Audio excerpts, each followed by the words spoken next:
The energy of love surrounds me. The energy of love moves through me, guiding my way in all I do and say. Yes, the energy of love surrounds me. The energy of love surrounds me.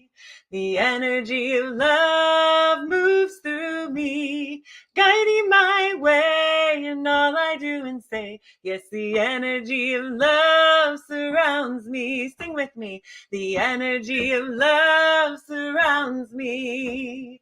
The energy of love moves through me, guiding my way in all I do and say. Yes, the energy of love surrounds me. Harmonies. The energy of love surrounds me. The energy of love moves through me, guiding my way in all I do and say. Yes, the energy of love surrounds me. The energy of love surrounds me.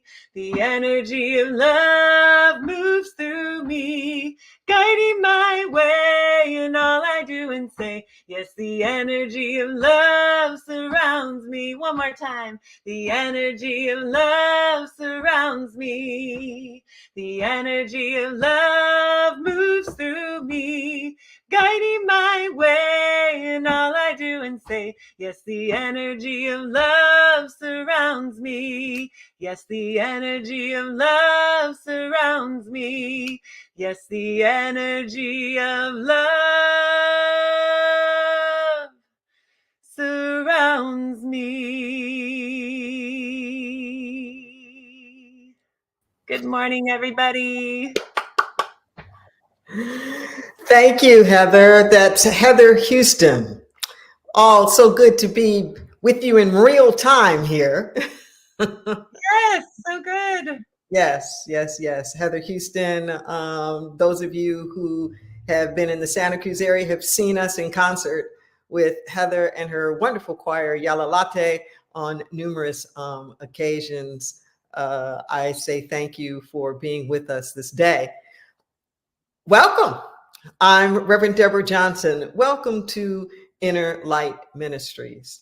This extraordinary opportunity for us to come together in consciousness, to reawaken, to remember the truth of who we are, to awaken from the hypnotic trance, the suggestion that we are our stuff. Oh, no. You are greater than the sum total of anything and everything that has ever happened. You are a verb. Isn't that extraordinary? We're verbs. We're not just entities that life is happening to. We are places and spaces in the universe that life is happening through. Life is expressing itself as you, as us. So we come here at Inner Light Ministries to help us to live into that, to recognize spirituality as identity, not just activity, but the very essence and substance of who we are. We provide tools for living that encourage the practical application of universal spiritual principles to all of life's circumstances, because our aim is healing through the energy of love and the revealing of our own inner light. We're here about transformation, personal and collective. Personal and collective. Let that sink in for a moment. Anything that we see in the outer world, the collective, is just the individual supersized. Anything we see in the individual is just a microcosm of the big whole. They inform each other. They support one another. There are not different sets of rules for your health that's different than money or wealth, or that's different than relationships, that's different than politics. It's all the same stuff. Big, little, there's not a different gravity for a rocket ship than there is a tennis ball. It's all the same stuff. So I invite you, as you're with us today, to try it on for size. Whatever it is that you're hearing, really think about its implications. What does this mean in my home? What does this mean in society? What does this mean in my family? What does this mean in my community? What does this mean for my finances? What does it mean? I always say that the biggest problem that we have in our spirituality, the biggest malpractice, is just inconsistency. Just inconsistency. We know something, we try it, and then we get what we think that we want, and then we forget, or we stop, or we will apply something in one area of our life, but we don't have the courage to apply it in the other area of our life. No. Be consistent. Whatever it is that you're hearing here, try it on for size. One of the tools that we offer every week is 100 words. 100 words to activate you. 100 words to stimulate you, to recalibrate. I really love that word, to recalibrate. We're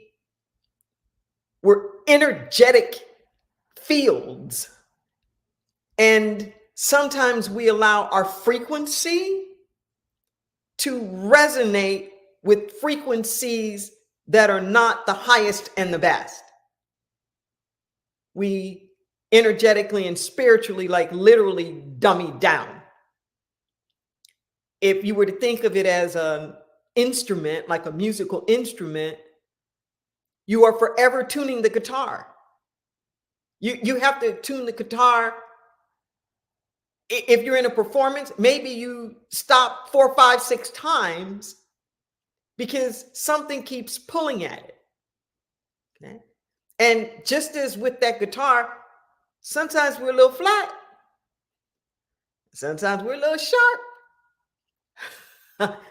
But there's a pitch that you attune to. Listen to that. There's a pitch that we tune to. Well, it's the same thing in consciousness. That these affirmations that we give you, they're kind of like a tuning fork.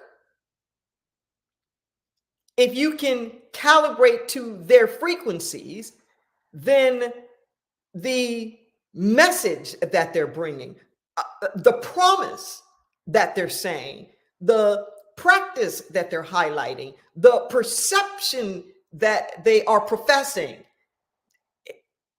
you'll become one with that.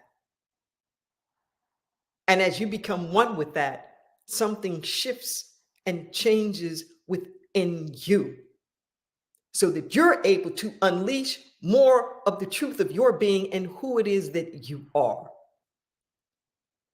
We offer these tools, these affirmative activations, every week.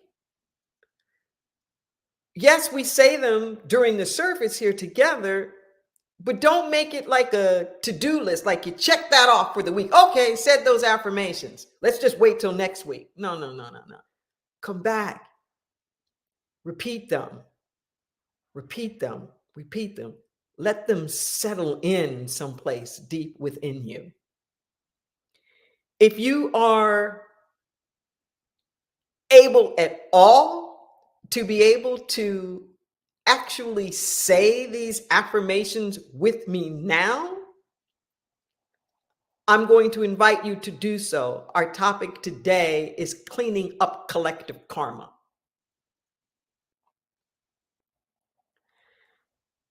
Remembering the truth of who we are We no longer engage in identity theft. Lack and limitation no longer bind us. We claim abundance and enoughness as our nature. We claim sufficiency in all that we say and do. Outer conditions are reflections of inner consciousness. We have the courage to see beyond the appearances. We assume responsibility without blame for how things are. We use our creativity to clean up karma and to co-create blessings. We mind our minds. We dare to imagine a world that works for everyone. We leave a legacy that is a blessing to all.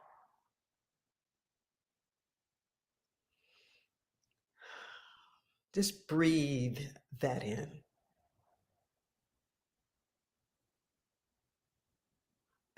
And as you breathe that in, I invite Heather Houston to come back and just help set the stage for us to receive the message today.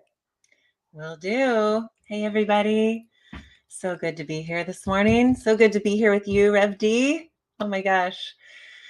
So continuing with the energy of the affirmations, I invite you to sing with me. I'm going to teach you these 3 parts, and then I'm going to play a pre-recorded track that we'll sing along with so you can hear how all these affirmations go together. So the first one, I am enough. I am more than enough. I am enough.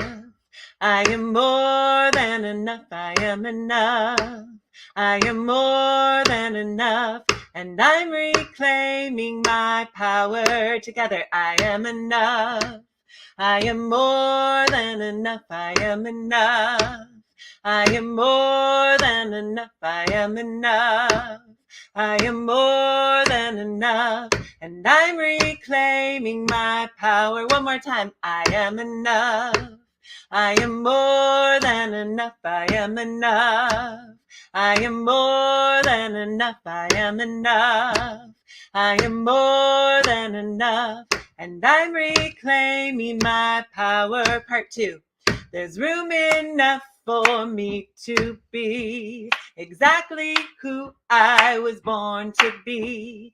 And I will set my true gifts free, 'cause I'm reclaiming my power. There's room enough for me to be exactly who I was born to be. And I will set my true gifts free, 'cause I'm reclaiming my power. Part 3. I'm a unique expression of the divine, and I am here to let my spirit shine. I'm a unique expression of the divine, and I am here to let my spirit shine. I am enough. I am more than enough. I am enough. I am more than enough. I am enough. I am more than enough. And I'm reclaiming my power. I am room enough for me to be exactly who I was born to be. I will set my true gifts free, 'cause I'm reclaiming my power. I am enough. I am more than enough. I am expression of my more than enough. I am enough. I am more than enough. I'm reclaiming my power. I am more than enough. I am exactly who I am. More than enough. I am enough. I am more than enough. And I'm reclaiming my power. I am enough. I am more than enough. I am exactly who I am. More than enough. I am enough. I am more than enough. And I'm reclaiming my power.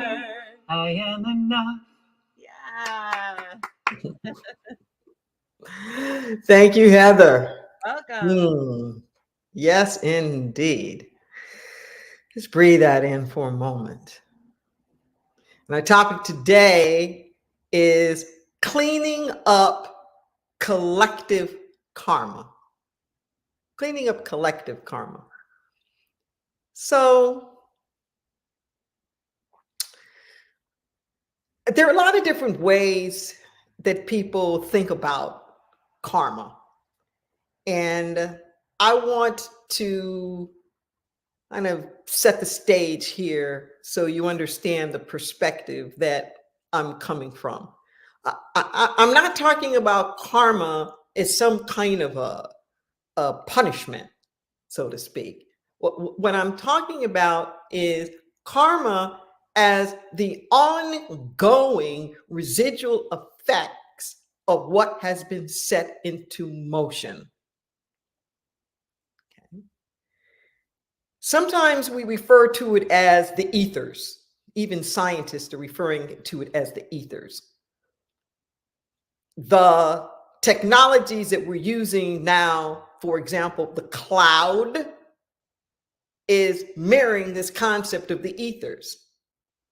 So when things are stored up in the cloud, quote unquote, how many people know where that is? Okay. But they are trusting that everything that they've worked on, everything that they've done is logged and archived someplace where they can pull on it whenever they want. That's how it is with the ethers. That's how it is with the universe. Except there's no delete button. In the universe, there's no delete button. There's no way to take away something that has already happened. Just let that sink in for a moment. We can't do that. We can't unring the bell. You can't unspill the milk. We can't do that. However, we do get to determine what the ongoing impact is going to be. When you look at major traditions around the world, spiritual, religious traditions, even those that we wouldn't consider to be quote unquote major in the institutionalized sense, perhaps they are more earth-based or more less structured, more organic. They all have these four things in common: that there's some kind of force in the universe, some kind of creative essence, that humanity, human beings, have some kind of direct connection with this creative force and energy. The whole meaning and purpose of life itself is somehow discovering and honoring whatever that inherent connection is. And last but not least, some kind of understanding of karma, that what goes around comes around. What you put out, you're going to get back. That you reap whatever it is that you sow. They all have that awareness and understanding that we're not just at the mercy of everything that's going on, that we have some kind of control over our life experience by what we put out. Much like you can determine your crop by the seeds that you plant.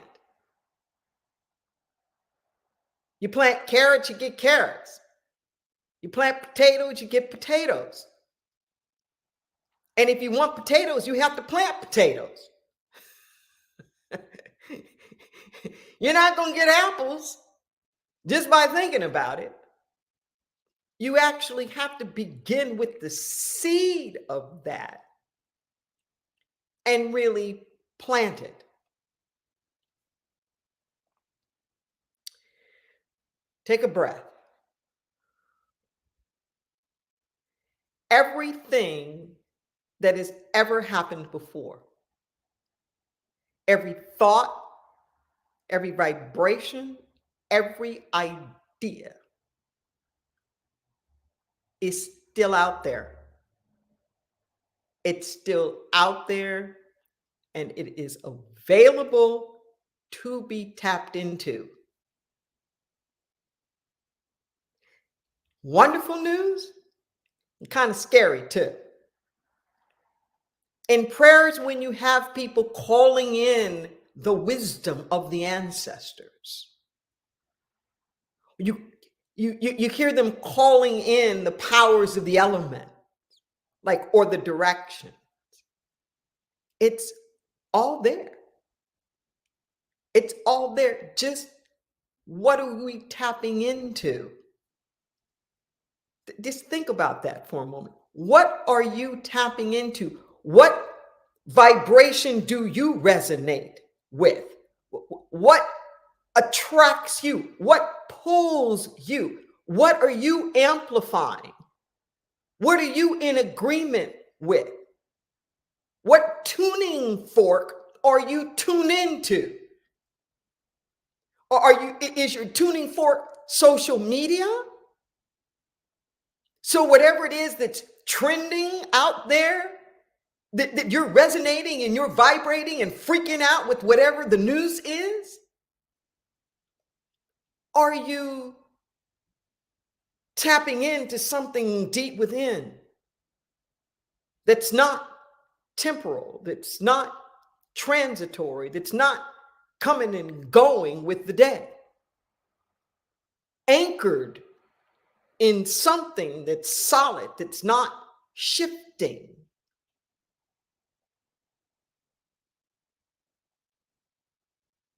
Just what? Tells us in scripture, be not conformed to this age, but be ye transformed by the renewing of your mind. And mind doesn't just mean intellect. It means the sum total of who we are.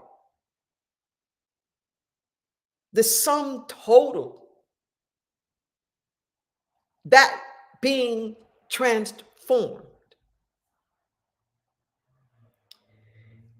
Just as an individual leaves their own footprint out in the ethers, so we do collectively as well. Collectively as well. When like ideas come together in your mind, they literally wire together. Every thought has a neurosynaptic pathway that's created. And thoughts that fire together, that are in unison with one another, that are in agreement with one another, wire together. So that creates networks of neurons. That's how something gets turned into memory within you. At first you know it, but the more that you repeat it, and the more that you repeat it, and the more that you embody it, then it gets wired inside your brain so that you don't even have to consciously think about it anymore. You don't even have to consciously reinforce it anymore. It's like your brain has its own algorithms going on that's just going to keep repeating that, repeating that, repeating that, repeating that, repeating that. Well, it's a similar thing that happens with us collectively. That the things that we've done, the things that we've said, and all of the rest, it's hanging out there. And the more people that are agreeing with it, the more hardwired it becomes. And the more that we have to do deliberately to shift it and change it. Let me give you an example. Let's just say you've been an alcoholic, and your drinking has caused all kinds of problems in your life. You finally come to grips with that. You finally decide, I've had enough. I'm going to reclaim the truth of my spiritual power and who it is that I really am. I'm bigger than this. I am more than this. I am not going to let alcoholism defeat me. You go into a recovery program, you get sober, and you're ready to begin a new life. But it's not enough. It's not enough for you to just stop drinking and try to just move on like none of that ever happened. There's this little process called making amends. Making amends is about cleaning up your karma. Making amends is about going back, accepting responsibility for the choices that you've made, for the impacts that they have had, owning it, claiming it, being accountable for it, finding ways to go back to the people, places, and things that were injured or offended or hurt in some kind of way when you were not consciously aware of your strength and your power, when you were in your pity party of a false sense of disempowerment and doing all these things that didn't become you as a spiritual being. When you're making amends, you're not just walking around, beating yourself up. Oh, look what I did and look how I messed up. And it's not about a bunch of judgment and blame. It's about owning I set certain things in motion and I want to come back and shift the trajectory of that. Notice what I'm saying. Shift the trajectory of that. I can't undo whatever it is that I did. But left unchecked, it's going to fester. Left unchecked, it's going to keep repeating itself. This is what happens when we don't do reconciliation, we don't do amends, when we don't do forgiveness. We get into cycles of abuse because you become what you don't forgive. You become what you don't forgive. So the very kid that was molested grows up to be the molester. The very kid that was battered winds up to be the batterer. Or being battered again. Because no new pattern has been set into motion. That's how you clean up the karma. Is you make amends in some kind of way. Making amends isn't just about trying to fix or repair a mistake.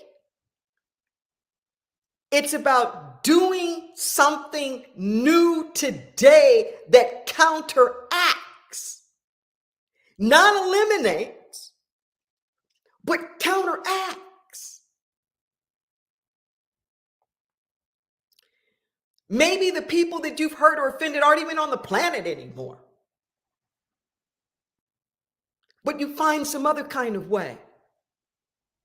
Sometimes we call it like pay it forward. I'm recalling a story now that really deeply moved me. It's the recollection of a conversation that Gandhi had had. There'd been such bitter fighting between the Hindus and the Muslims, Christians too. And a Muslim man came to him and told him about how angry he was and his hatred for the Hindus because they had murdered his 10-year-old son. And he didn't know what to do about it. And Gandhi says to the man, find a Hindu boy about the age of your son who's been orphaned in this war. You take him in and you teach him to be the best Hindu that he can possibly be.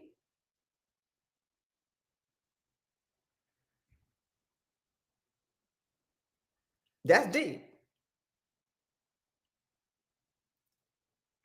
You set something else into motion. This is so important right now, particularly for us to understand in our socio-political climate and involvement. We look around and it seems like everything's going like haywire sometimes, or that somehow things have gotten off course. Things aren't off course. They are on the course that has been set. This divisiveness that we have, this is not new.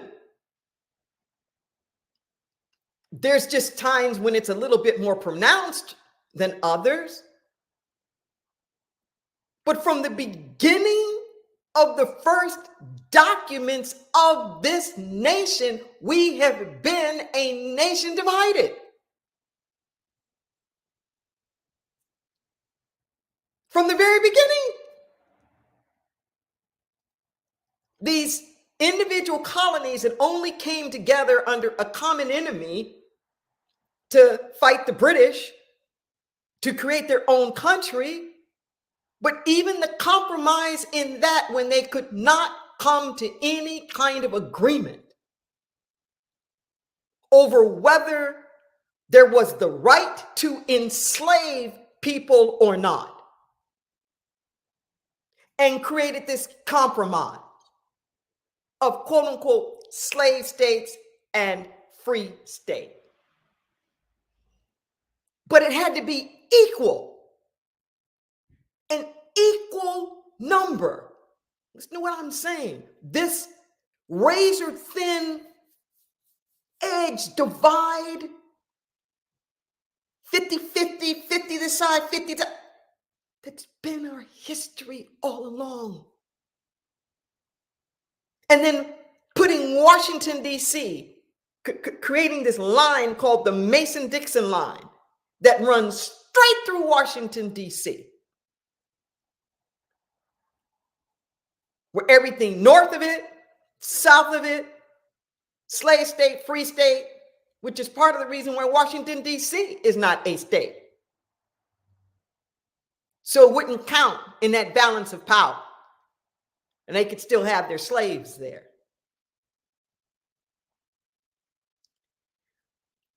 We can't undo history.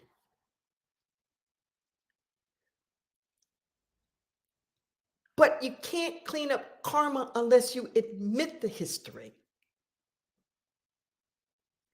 You can't clean up the karma of being an alcoholic, denying alcoholism. There can't be any references to my life having alcoholism. Oh no, we can't even like speak of that. That's the past. That's over. That's over. That's over. That's done. Well, why are we even going to talk about that? Can't clean it up unless you're willing to face it, unless you're willing to admit it, unless you're willing to see it, and then plant another seed, then do something else. Do something else that counteracts that then puts you on another trajectory. This becomes everybody's responsibility.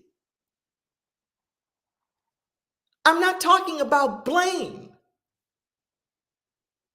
We have to do something in regards to the planet. A collective karma that has been set into motion, particularly these past 100 years, living in a very extractive fashion, out of relationship with the planet, taking from her all the time, not replenishing, not putting back. The gig is up. We can't sit around and point fingers about who created what or who did what or who didn't do what. It doesn't matter. We're here. We have to assume the responsibility for cleaning up the air, cleaning up the water, reducing the global warming. It's a collective karma that's been here, that's set into motion. We have to do something that responds to it. It's never too late. You can always clean something up in consciousness. Now, the after effects may still be there. A couple of weeks ago, I spoke at Agape. 36-year anniversary going on, celebration going on right now all month. In this November 2022, I'm one of the founding members of Agape. And afterwards, there was like a little reunion. So outside of the Saman Theater that they use as a sanctuary, some of the people that I used to know, like from decades ago, were there. Some even like pre-Agape. So there's a lot of talk about those of us that helped start Agape and being in Reverend Michael's living room and all the rest of that. So I was joking because there was one guy there. His name is Johnny, and it's okay that I tell his story. So Johnny is standing there, and like not just like a John Doe. His name really is Johnny. And Johnny's standing there, and I said, "Remember when you were in my living room?" And I used to teach classes and whatnot in my living room. This is even like before Agape, and while we were doing those early days of Agape. And there was a story that he told in my living room that I use every now and then as a teaching point. He never knew that. And I reminded him of the story. He had talked about how he had been an alcoholic. And he had picked up something like 4 DUIs that he had never really responded to. It all caught up with him. And he had to do 6 months in the county jail in Los Angeles. Not a nice place to be in at all. But in between the last DUI and him going to jail for 6 months, he cleaned up. Cleaned up. When he went in, he took with him the Science of Mind textbook. This book that I had just been studying and just learning, the Science of Mind textbook.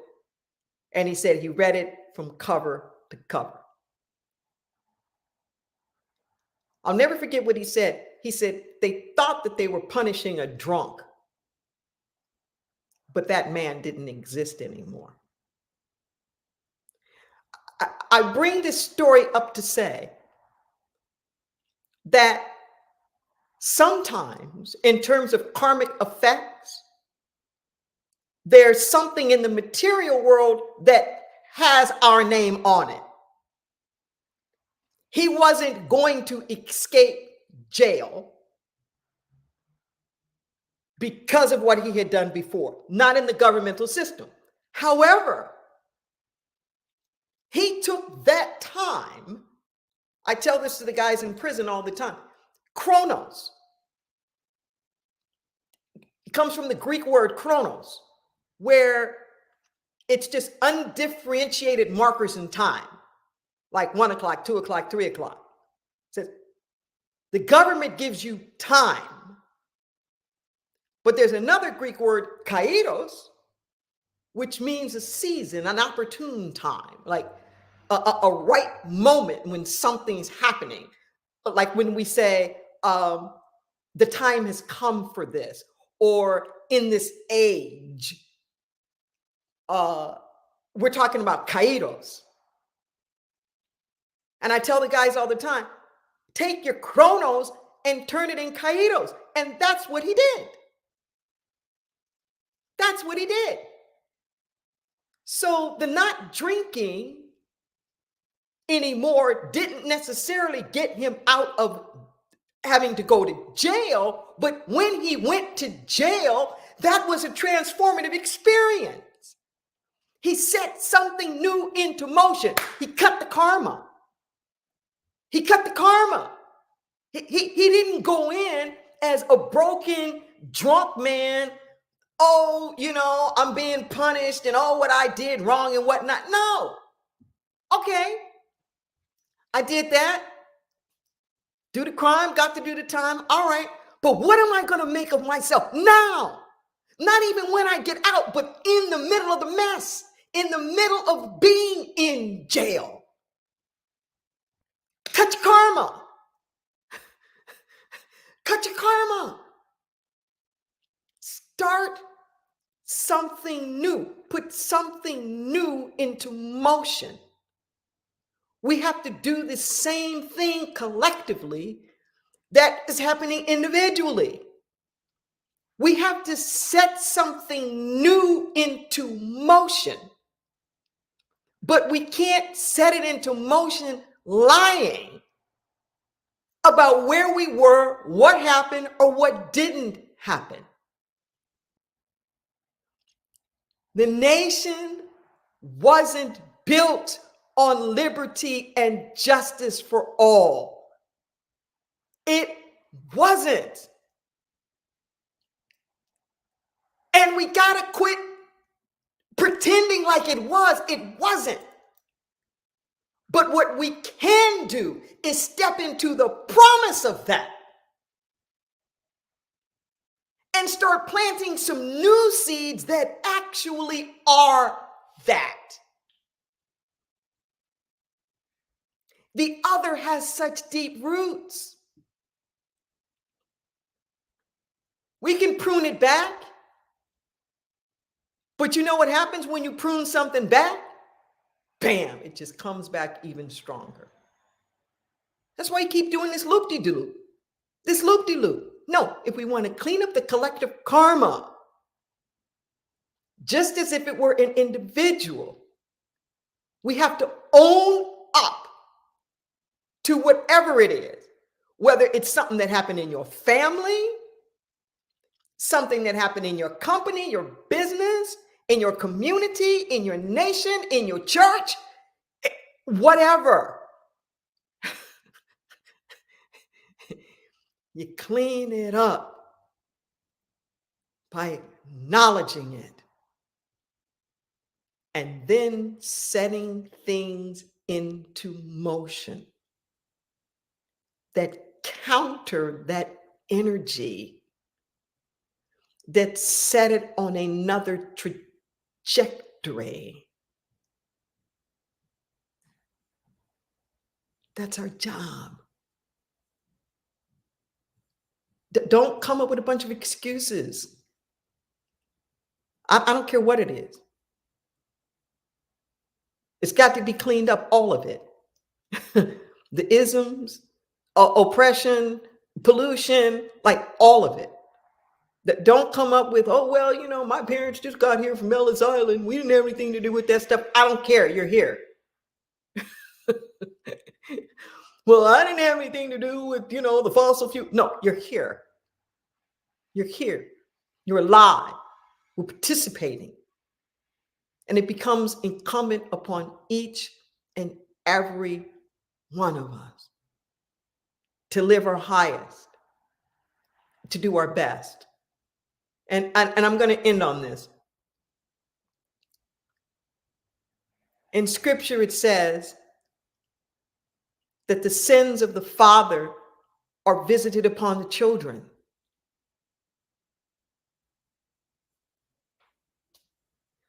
That the stuff that we set into motion, if we don't do something about it,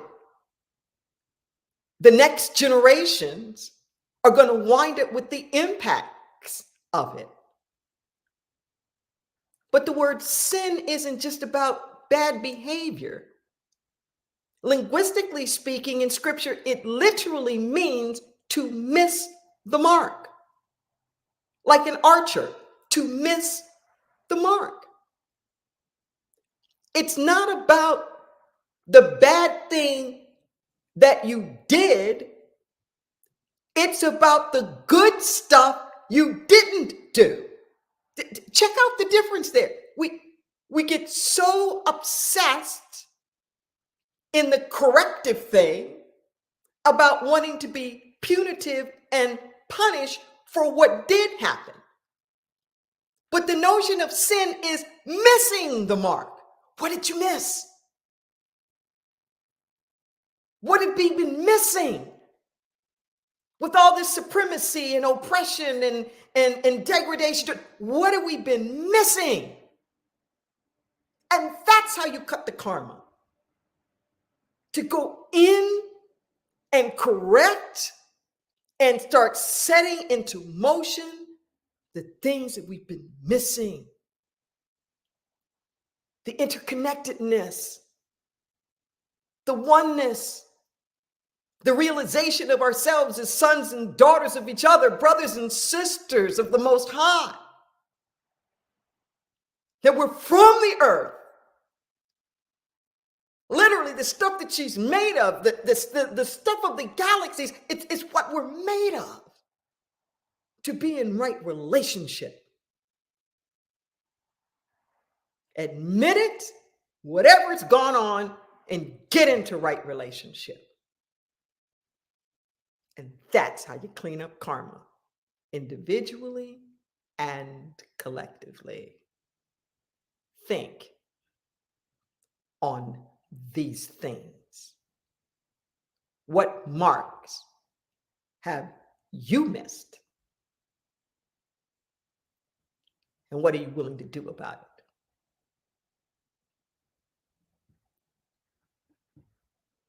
Let's pray.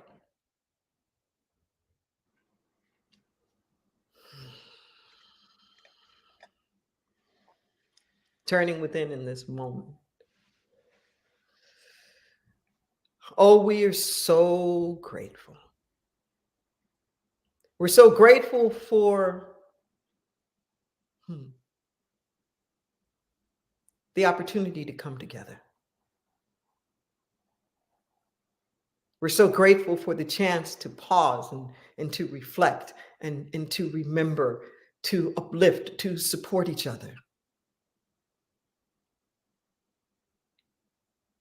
We're so grateful for the grace of God that cleanses and purifies and redeems and provides. In this moment right now, we surrender all. The judgment, the blame, the guilt, the shame, we surrender. We surrender the if'a, woulda, coulda, shouldas.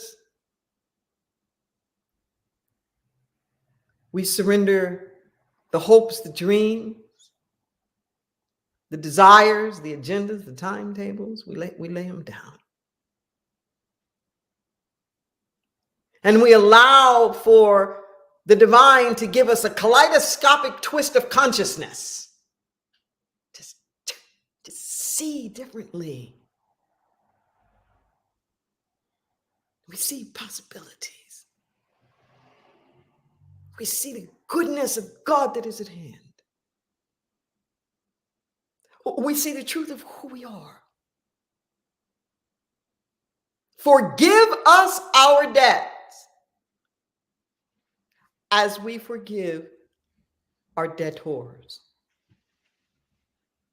Give us this day our daily bread, not a little ration, predetermined ration, but our daily bread, the sustenance that we need day to day to day. Thank you for the green pastures. Thank you for the still waters. I know that the only thing that comes through is all needs met. All of them. Financial, physical, emotional, relational, societal, all needs met here now.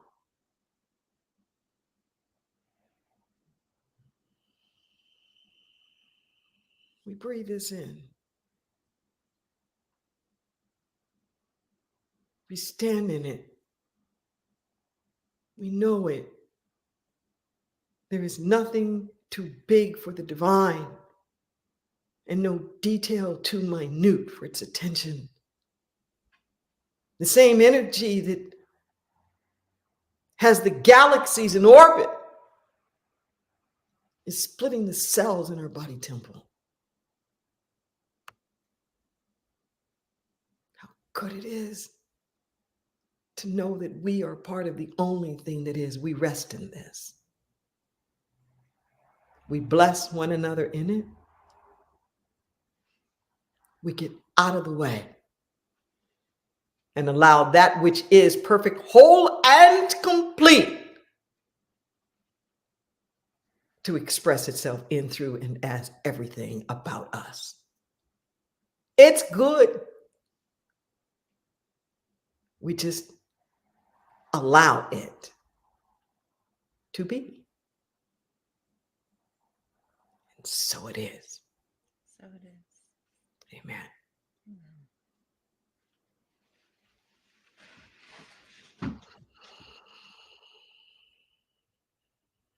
Amen.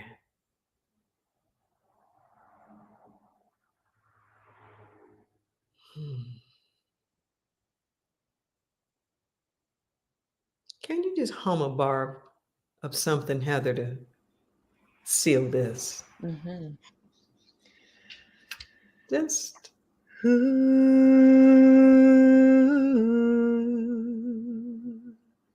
Hey.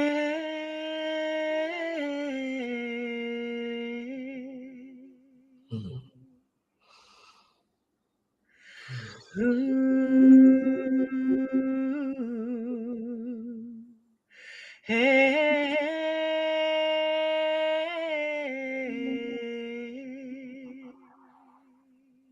Perfect. Thank you. Inner Light is a praying community. If there's something on your heart, your mind, some circumstance, some condition, maybe it's you, maybe it's someone else, could be something going on in the world, please give us a call. You can send us an email. the number 4, the word prayer, for prayer at innerlightministries.com. You can give us a call. It's scrolling across your screen now, 831-465-9090 at extension 254. And we have prayer practitioners who are there. They are available and they are ready to pray with you. It's confidential. We pray for you for at least 30 days. So don't go it alone. And maybe it's something wonderful and you just want somebody to stand in agreement with you. You know, where 2 or more gather together, some powerful stuff can happen. Allow us to be that support system for you. It's free of charge, but donations are always definitely appreciated. If you're looking for different ways to connect with us and want to know what's going on and what's happening, there are things that are virtual, there are things that are in person. Please go to our calendar and you can find out exactly what's going on. You can find us on social media. You can check out our website. We always are interested in being in fellowship, in being in community with you, whether it's in person or whether it's virtual. So please check out the calendar. If you are looking in real time, that at 11:30 Pacific, every Sunday after this service airs, there's a Zoom watch party that goes on. And there are individuals who are there. You can fellowship, you can chat with them, talk with them. It's like having a virtual social hall afterwards where you might have normally gone to get a cup of coffee or something. So bring your coffee or your tea and just fellowship for a little while. We invite you into that space. We also invite you to become a conscious giver. This is the giving season. And I know that there are so many organizations that are out there that are doing like really, really good work. And what I know is that givers give.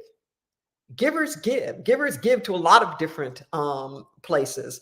And I'm asking you to make a generous contribution to this ministry in order for us to be able to go through the transition that we're going through now. We sold our building and we're regrouping in terms of our programs and being able to meet more of your needs in the virtual world, as well as what's happening here locally. On your screen, you'll see that there are different ways, in fact, that you can do this.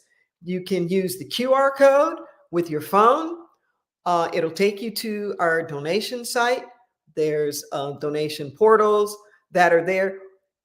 When you reach there, you have the opportunity to select a recurring donation. And I want to encourage you to do that.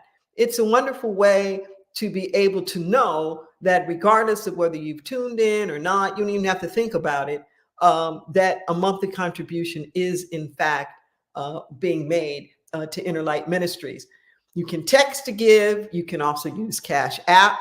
And I know there are many people right now that are using Amazon for different kinds of holiday purchases. If you go to your Amazon account and you go into Amazon Smiles, you have an opportunity to select Inner Light Ministries as the beneficiary of your charitable contributions, so that at no additional cost to you, a percentage of all eligible purchases comes to Inner Light Ministries. So there's a way that you and your gift giving can be making a double gift. It works with your Prime account. You don't have to do anything else, but just make sure that when you log in, you're actually logging in through the Smiles. And you can do everything else that you were normally doing. And I say thank you to all of you who give on a regular basis and who help to support this ministry. It has been truly a blessing being with you. Our motto at Inner Light is take this consciousness and multiply. And I invite Heather Houston to take us home. Oh, thanks, Rev D. Incredible sermon as always. You just keep it so real, so grounded. Really appreciate that about you. All right. So this is called Divine Mystery. And I'm going to play a backing track. You'll hear Todd Boston playing guitar and my choir singing with me, and I'll sing along with you. And feel free to sing along. And you can find all the songs I sang today on my website, heatherhoustonmusic.com. And here is Divine Mystery.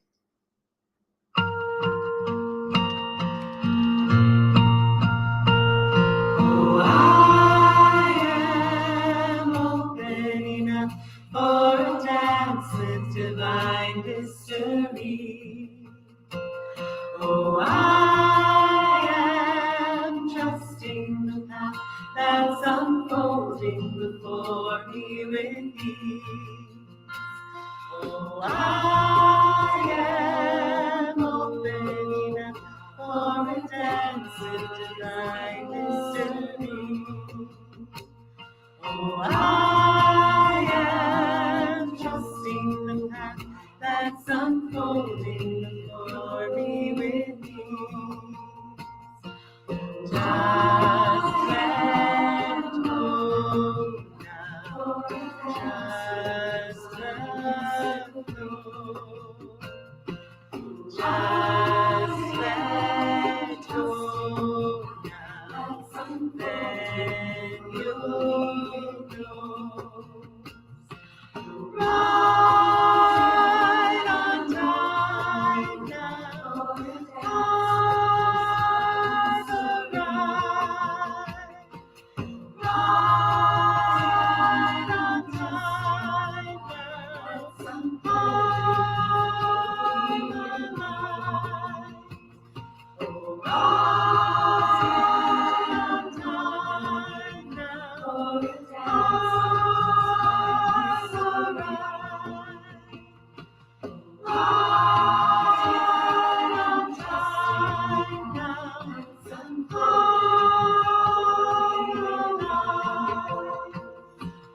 I am opening up for a dance with divine mystery.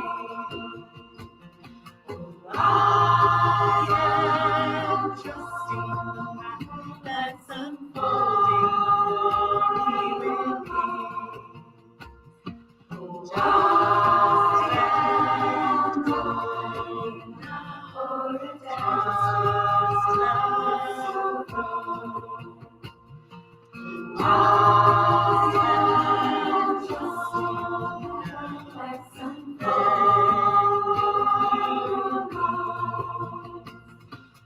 Right on time now.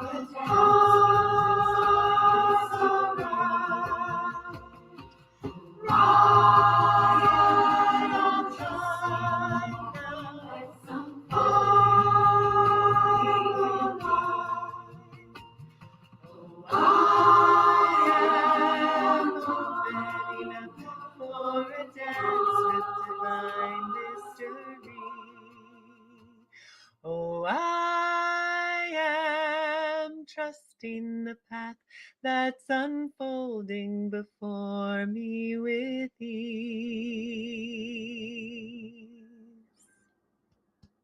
Good to be here with you all today. Have a gorgeous day.